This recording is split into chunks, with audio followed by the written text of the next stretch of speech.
First a cake, brownies, and now a six-pack? A six-pack, yeah. No wonder you work out. We do This it is all the here. man cave. Birthday cake, We got brownies and a lot of times we have Papa John's You pizza eat like here. a mutant ninja turtle.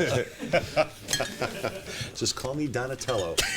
All right, Pick Six is always sponsored by Davidson's Liquor. And today's topic, 6 things Peyton Manning should be more concerned with than learning a new offense, which he's going to have to do. By the way, if you missed it, Peyton Manning today, according to Mike Liss of the Denver Post and a few other national reporters, Peyton Manning is definitely coming back. He is taking a pay cut from $19 million to $15 million. So he is coming back, and he's giving the Broncos back $4 million for the 2015 season. So 6 things that Peyton Manning should be more concerned with than just learning a new offense, which should be fairly easy for him. Troy, you're up first. You don't have to do this, by the way, Andrew. Just enjoy. I'm going to enjoy. Yeah, this was one of mine. He changes the jingle of Nationwide to Turf and Turf, you taste so good. I always thought that, because it's my favorite line from Fletch when he says, I'll have a steak sandwich and a steak sandwich.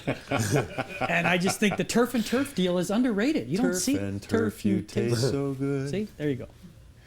Number 5.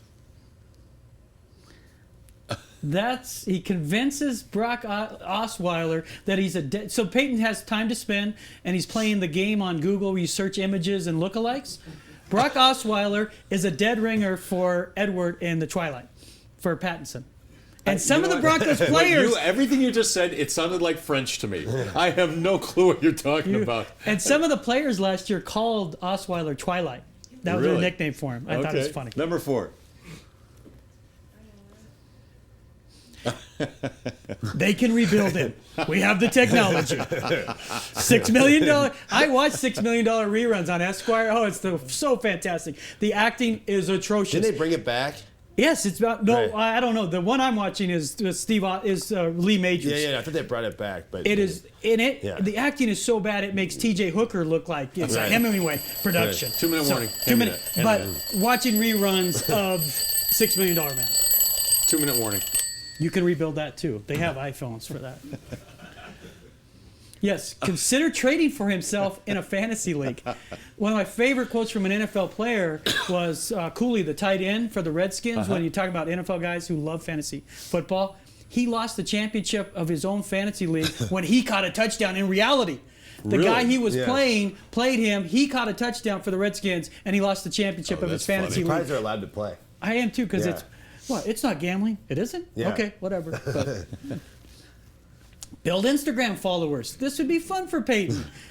I just took a pay cut. I need some self-esteem. I need some reassurance from the public. Peyton on Instagram. You know, I think that would... He needs a big game coach. He could be funny on that too. And rehearsing the sequel to the Saturday Night Live United Way skit, which is still, for me, the height of athletic humor on Saturday Night Live. Oh, absolutely. When he throws the ball off that kid's head, and he's like, "Do you not want to win? Do you have?" And he keeps the kid in the portal. It's just fantastic. And here, side to that, Todd Helton at Duke a couple years ago was training when Manning was coming back. And Manning had to recruit these kids from intramural programs because you couldn't have the college guys because of an NCAA violation. Right.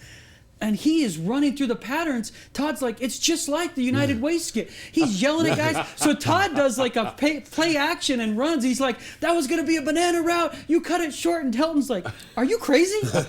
I'm out here just jacking around.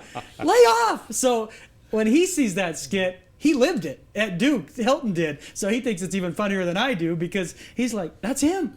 He was just... I never get tired of seeing that thing. I never get tired of it. All right. My 6 things that Peyton Manning should be more concerned with than just learning a new offense. All right? The Memphis Grizzlies, who are doing very well right now, but you probably know this. They are the 2nd seed in the West. You know who the 7th seed is? You know who their first-round opponent would be? The San Antonio Spurs. The San Antonio Spurs. Oof, that'd be tough. So Peyton needs to be concerned because his wife owns part of the Memphis Grizzlies. That's right. Their first-round opponent might be the defending NBA champs. All right, number 5. His receding hairline. I take offense to that, guys that are turning 39 with receding Peyton's hairlines. hairline recedes anymore, he's just going to have a forehead. That's it. Just a forehead. Just got to shave it off. Number 4. All right, 39 in dog years is 273. His birthday is March 24th. He's going to be 39. He needs to be concerned about that. If he were a dog, he'd be retired a long time ago. Number 3. Or worse. He has to be concerned with his neck, with his thigh, with his calf, with his arm, a few other body parts. Number 2, he needs to be concerned with his left tackle, his left guard, his center, and his right tackle. And the number 1 thing Peyton Manning needs to be concerned about, he's not the coordinator anymore. And by that I mean he was really mentoring Adam Gase more than Adam Gase was mentoring him. And with this new coaching staff, and a very strong coaching staff, they want to do things their way. And Peyton's going to have to do things their way, not so much his way as he did in the past. So Peyton needs to be concerned that he's not the offensive coordinator anymore, and he needs to be more of a team guy when it comes to the playbook and play calling and all that stuff. In your guys' opinion, did John Fox turn 3 Super Bowls into 0 over the last 3 years? I'll let you answer first. Yeah, is he just not a big game coach? Is it Peyton himself? Is it the lack of a consistent running game? What was it? I mean, this has been just heartbreaking for 3 years. I was at that game in New York, unfortunately, so I had a... The year they lost to Baltimore was their best chance to win a Super Bowl, and that's on Fox for the kneel down. He'll never escape that. For the kneel down, they should have won that game. Unacceptable. It was unacceptable. Yeah. Seattle was better than them. That wasn't Fox. They were unprepared and got embarrassed. They weren't beating Seattle.